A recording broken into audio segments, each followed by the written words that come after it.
అకాల వర్షాలు ఉమ్మడి కరీంనగర్ జిల్లా రైతాంగానికి తీవ్ర నష్టాన్ని మిగిల్చాయి. జిల్లాలోని వరి, మొక్కజొన్న పంటలు ఎక్కువగా దెబ్బతిన్నాయి. పలుచోట్ల మామిడి తోటలకు నష్టం వాటిల్లింది. జగిత్యాల జిల్లా మేడిపల్లిలో బొప్పాయి తోటలు నేలకూలాయి.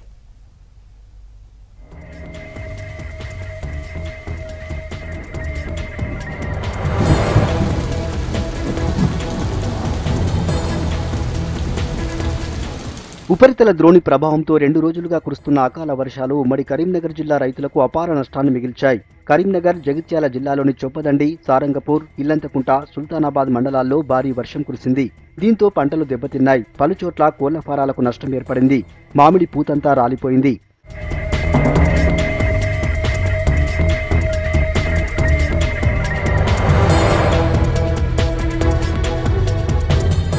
ఉమ్మడి జిల్లాలోని 15 మండలాల్లో వర్ష ప్రభావం కనిపించింది. రాజన్న సిరిసిల్ల జిల్లాలోని ఇల్లంతకుంట మండలంలో అత్యధికంగా 7.6 సెంటీమీటర్ల వర్షం కురిసింది.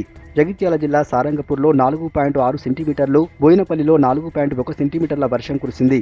పెద్దపల్లి జిల్లాలో కురిసిన భారీ వర్షానికి రైస్ మిల్లుల్లో నిల్వ చేసిన ధాన్యం పూర్తిగా తడిచిపోయింది.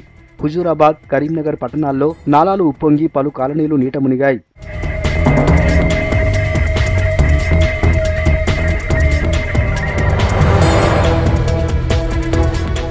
వర్షాల వల్ల ఉమ్మడి జిల్లా వ్యాప్తంగా పెద్ద ఎత్తున పంట నష్టం జరిగినట్లు అంచనా వేస్తున్నారు అధికారులు. జగిత్యాల జిల్లా సారంగాపూర్, రాయికల్, మేడిపల్లి మండలాల్లో దాదాపు 500 ఎకరాల్లో మొక్కజొన్న నేలకూలింది.